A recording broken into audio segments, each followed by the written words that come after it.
A little more good news concerning that Riley fire right near Denali National Park. And we are looking at one of those fire crews that has been fighting that.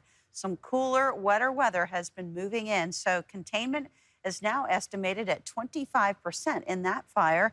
We have 168 new, but that actually is down by about 5. So that's good news. 8 of those are just new in the last 24 hours. 20 are staffed. And for the year so far, we're over 484,000 acres burned.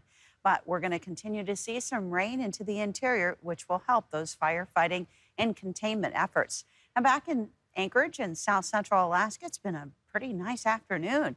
Those clouds are just few and far between. We have plenty of blue sky. In fact, Campbell Creek Science Center here locally, up to 70 degrees within the last hour, 61 from Ted Stevens Anchorage International Airport, 62 being the high temperature so far through the day.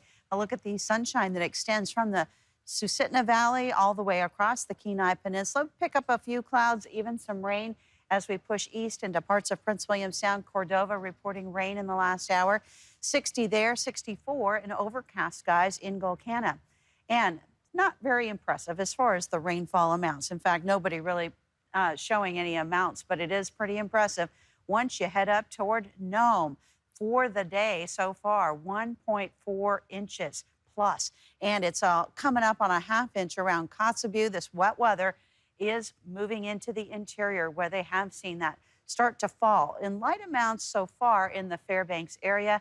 But there is not just this round of rain, but a second round coming as we head into the latter half of the week and into the weekend. But still 67 degrees there, 61 in McGrath. Here, same for the Anchorage area.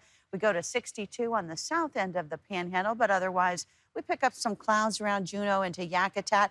Check out Dead Horse, 61 here on July 3rd and 65 out toward Dillingham. We'll continue to watch those winds into the interior where around Fairbanks there's those wind advisories, and that's what is still pushing up those concerns.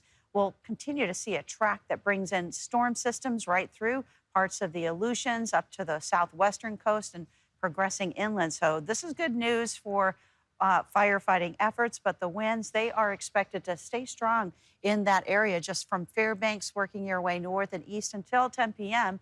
They do have a wind advisory in effect. It's on the quiet side here in the south central region, so enjoy your July 3rd. And for the start of July 4th, I think we'll probably see some pretty nice conditions. However, there's the next portion of rain that will move right into the interior. In the Brooks Range, they could see a 2 to 4 inch accumulation of rain. But this is all much needed moisture, and it's going to continue to work its way across the state. Look for rain here in the south central area, probably late July 3rd and, July 4th into July 5th. Here's a look at our southeast forecast. What we'll be seeing is high temperatures back into the 60s, closer to 70 degrees on the south end, back to the 60s across the Kenai Peninsula. It looks like it's this nice start to the day, but look for that rain into the afternoon and evening into Prince William Sound. A little bit later, Mount Marathon runners should get up and down that mountain before that wet weather moves on through.